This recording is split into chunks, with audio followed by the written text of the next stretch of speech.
Welcome to CNN 10, where Fridays are awesome. They're pretty much awesome everywhere. I'm Carl Azus. First story this March 16th.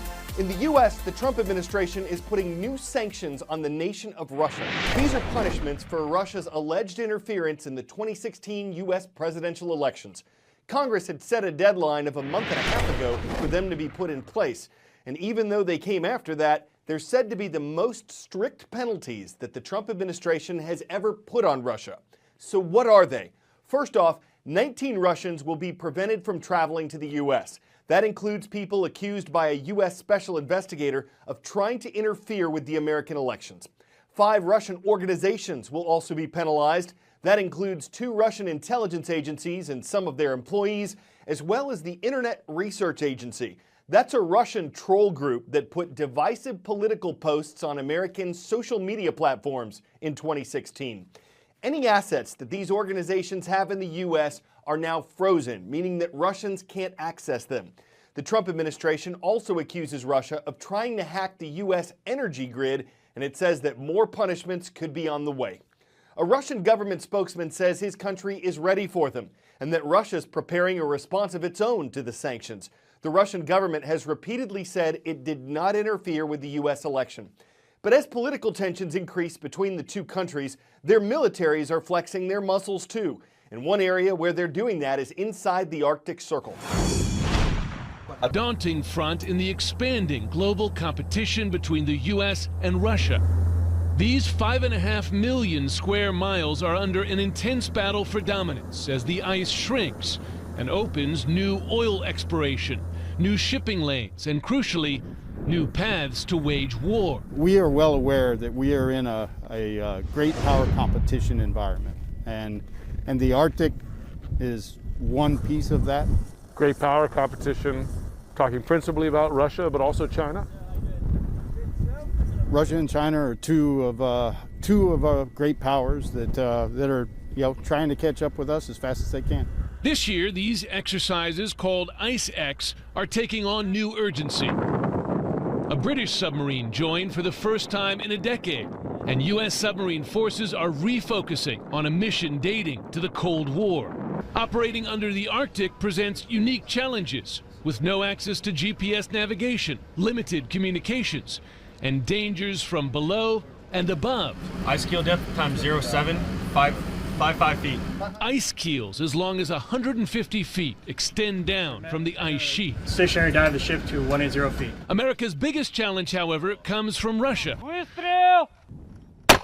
The Russian military has assembled an arc of steel along its Arctic coast, comprising dozens of military bases, ports, and airfields.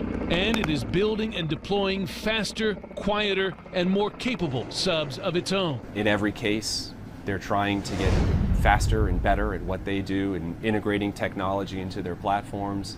And it's really set them on a ramp to where if we don't continue to do the same, we'll find ourselves in a place of falling behind. For now, Navy commanders say the U.S. maintains a technological advantage. Ramming, number 1 rammer. Clear forward. Yeah. Ramming. Subs like the Hartford are virtually invisible and silent to enemies, allowing them to strike without warning against targets below and above the surface. These are 2 of the 4 torpedo tubes, but you can launch a lot more from a sub than torpedoes. You have 12 vertical launch tubes. They can launch cruise missiles. From those torpedo tubes, you can also launch unmanned underwater vehicles, drones becoming more of a focus in this Navy, and some submarines like this equipped to send out SEAL team delivery vehicles as well. These subs designed to project power in many, many ways. However, Russian and increasingly Chinese submarines are getting better at doing the same. Is the Navy becoming more reliant on subs as a platform? We do expect that submarines are going to be able to get to places and to conduct action where other units may not be able to.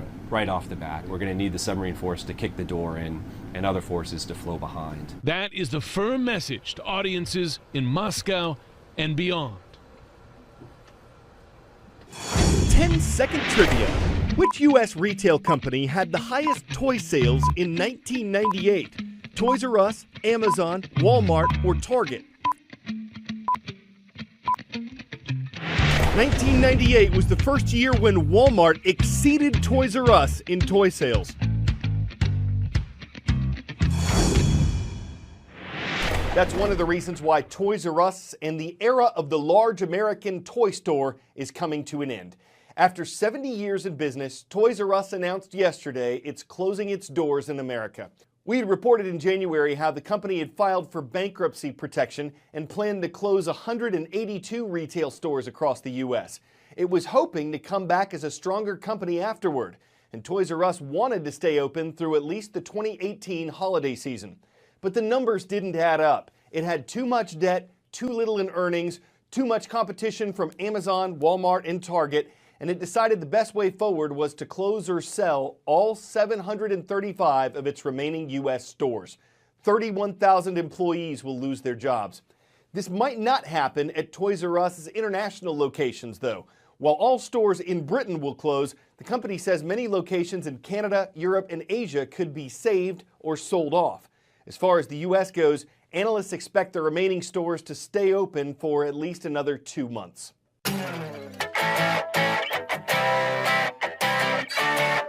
American zoos are posting online-style reviews of their animals, and they're hilarious. One said its otter was sturdily built, winter-ready, and waterproof, and that reportedly started the trend #RateASpecies. Consider this octopus that comes with an extremely grippy base, ink included, or this mother kangaroo who has a spare included. One review said, "I wanted a duck, otter, and beaver bundle, but the duck-billed platypus, not what I ordered." Maybe someone tried to duck out on the request or replace it with something otter. That kind of thing has been done beaver. In this case, it just didn't fit the bill. If you're trying to platyposition your zoo reviews on character animalistics, you gotta exhibit accuracy. I'm Carl Azus. Thank you for watching.